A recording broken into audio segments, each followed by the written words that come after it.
We're going to be studying chemical kinetics in our first unit. And in this unit, we're going to be really interested in how fast is a chemical reaction taking place. Is it really rapid and it happens in a blink of an eye? Is it very slow and it would take 1,000 years? So we are just embarking on how you monitor that. How do you know the rate at which a reaction takes place? Well, it's easy to monitor it for a car. You can measure how far it travels in a certain amount of time. So we could say that a car travels at 200 miles per hour here in the United States. You would have a different value in kilometers per hour. Or we could say, this is a really slow vehicle and it doesn't travel near that fast by measuring how far it travels in a certain amount of time. Rate of a reaction. And this concept of chemical kinetics and rate is defined by the change in concentration as a function of time. And we usually monitor that concentration in units of molarity, and at the time might be a second interval, and that's what we'll usually use in this lesson.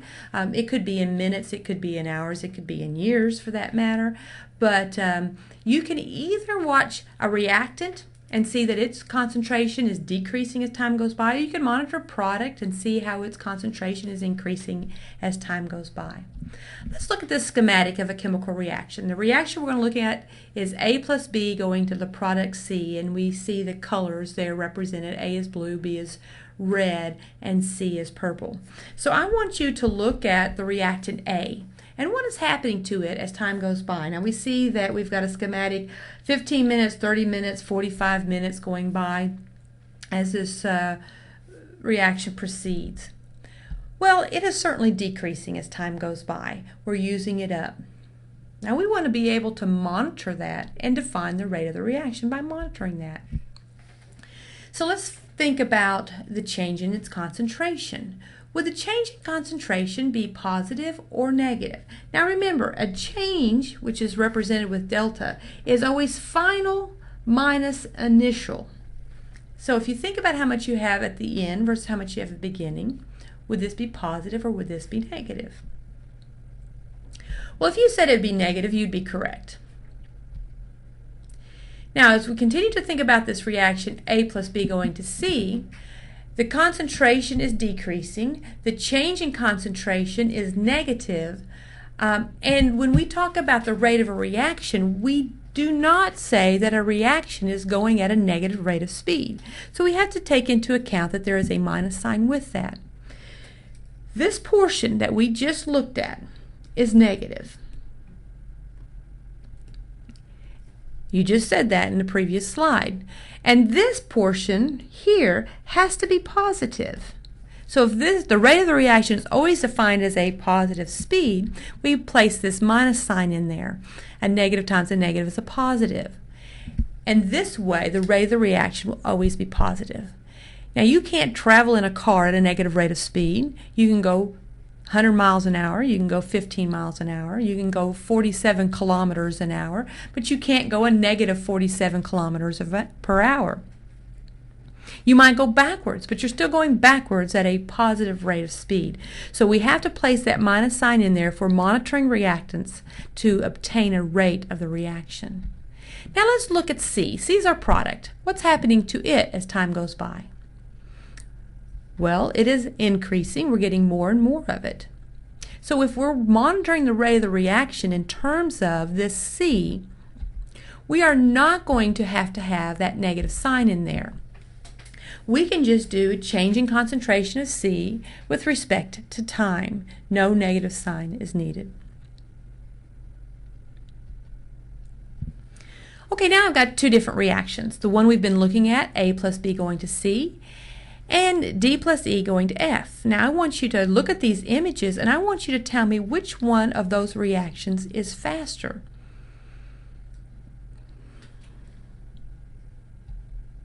Well, if you said that number one was faster, you'd be correct. What we need to do is we need to watch a reactant or a product as time goes by in those two reactions, and we will see that we are using up the reactant A, which was blue, or the reactant D, which is yellow, we're using up the reactant A more rapidly than D is disappearing. Therefore, A has got a faster rate of speed. All right, let's look at this graph. We're monitoring a very basic reaction. A is turning into B. A is represented with the black, so it is decreasing as time goes by. B is represented with the red, and it is increasing as time goes by. My question for you is this: is the rate of the reaction a constant during the course of the reaction? Is it running at the exact same rate of speed? Is the change in concentration over the same time interval the same? Well, it's not. If it were, it'd be a nice linear graph, but it is dropping off. If we look at this time interval of, let's say, from 5 to 10 seconds, we see that we are increasing B by this amount. This is the same time interval. It is a 5-second time interval from here to here, but its change in concentration is much, much smaller.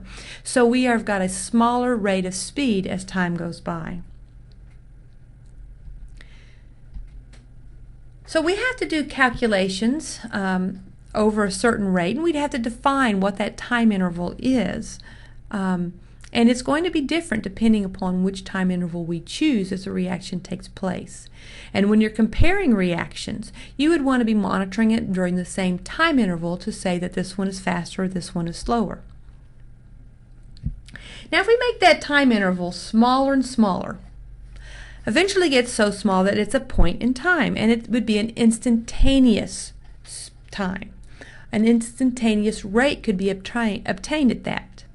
Now, if we think about this in terms of a car traveling, if you're going down the road, let's say you're traveling for a couple hours, and you measure the distance that you traveled in those 2 hours, and let's say that you find that you went 140 miles in that 2 hours of time. You could say that over those 2 hours you traveled at 70 miles per hour. Well, here in the United States, that is a typical speed for an interstate travel, and that's not going too fast. But let's say you're traveling down the interstate and an officer clocks you going 100 miles an hour in that instance. Now that's an instantaneous rate, and you can't argue to the officer that over the 2 hours you're only traveling 70 miles an hour, therefore you shouldn't get a ticket. He knows that at that instant you're going too fast. So we can monitor a rate of a reaction over a time interval or at an instant in time. Now here is a graph that is showing that the rate is decreasing for a reactant. That's what's being monitored here. They're monitoring reactant A as time is going by. And at this point in time, the way you get that rate is to measure the slope of the tangent line. So this little red line here is its tangent line, and if we do the change in y over the change in x, we can determine the rate at that instant in time. Okay, so that's the slope of the tangent line. It gives you the instantaneous rate, and again we will see that these are not the same value. As time is going by, the rate is decreasing, but we have a value at that instant in time.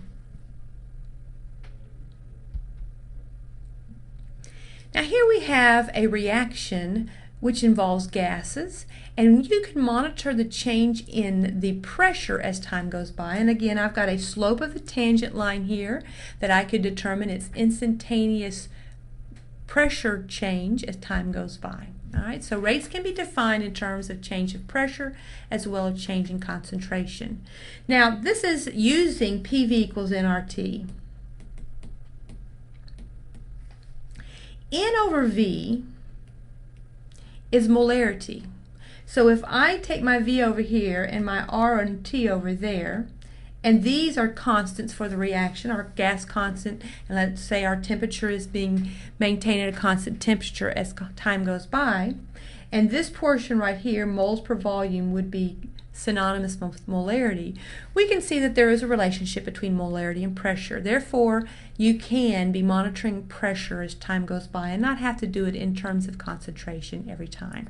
So this is the end of our first learning objective, how you define a rate of reaction in terms of change of concentration of either products or reactants.